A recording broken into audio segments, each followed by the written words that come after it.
አገልግሎት እኛ በአዲስ ኪዳን ያለን ህዝቦች ነን። የአዲስ ኪዳን ካህናት ነን። የአዲስ ኪዳን ህዝቦች ነን እና ኑሯችን አገልግሎታችን የአዲስ ኪዳን ነው። ኢየሱስ ጌታ ነው። ይህንን ፖይንት በጣም ነው ውስጤ ላይ ያለውና የአዲስ ኪዳን አገልግሎት ማለት አንደኛ የመንፈስ አገልግሎት ነው።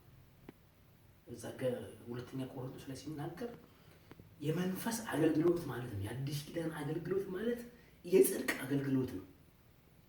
የአዲስ ኪዳን አገልግሎት ማለት የመንፈስ የሆነ አገልግሎት፣ የጽድቅ የሆነ አገልግሎት ነው።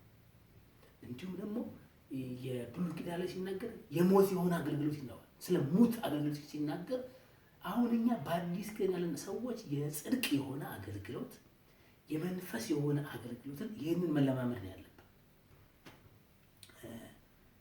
ጳውሎስ ምን ይላል? የአዲስ ኪዳን አገልግሎት ማለት ለክርስቶስ የሚያጭ አገልግሎት።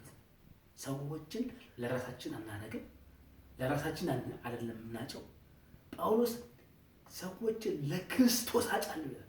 እባብ በተንኮሉ ይላል፣ እባብ በተንኮሉ ሔዋንን እንዳሳታት ይላል። ሀሳባችሁ ተበላሽቶ ለክርስቶስ ከሚሆን ንጽሕና እንዳይበላሽ ብዬ እፈራለሁ ይላል። ስለዚህ ሴጣን ማሳት ነው። የሴጣን ታርጌት፣ የሴጣን ዓላማ ማሳት ነው። ግን የአዲስ ኪዳን አገልግሎት ሰዎችን ለክርስቶስ ማጨት፣ ፍጹሙን ሰው የሆኑ ዘንድ፣ ፍጹሙን መልክ ይመስሉ ዘንድ ለክርስቶስ የሚያጭ አገልግሎት፣ የመንፈስ አገልግሎት፣ የጽድቅ አገልግሎት ነው። ብዙ ሰዎች በአዲስ ኪዳን ሆነው ኑሯቸው፣ አገልግሎታቸው ብሉይ ኪዳን የሞት ነው። ሰውን ማስፈራራት ነው። ሰውን ማሳደቅ ነው። የሞት አገልግሎት ነው የሚያገለግሉት። ግን የአዲስ ኪዳን አገልግሎት የጽድቅ አገልግሎት ነው። በዚህ ጌታ ይባርከን። የጽድቅ አገልግሎትን በማገልገል ጌታ ይባርከን። የአዲስ ኪዳን አገልግሎት የመንፈስ አገልግሎት ነው። በመንፈስ በማገልገል ጌታ ይባርከን። የአዲስ ኪዳን አገልግሎት ሶስተኛው ለክርስቶስ የሚያጭ ነው። ብዙ ሰዎች ለራሳቸው ሁሉ ነገር አድርገው እናያቸዋለን።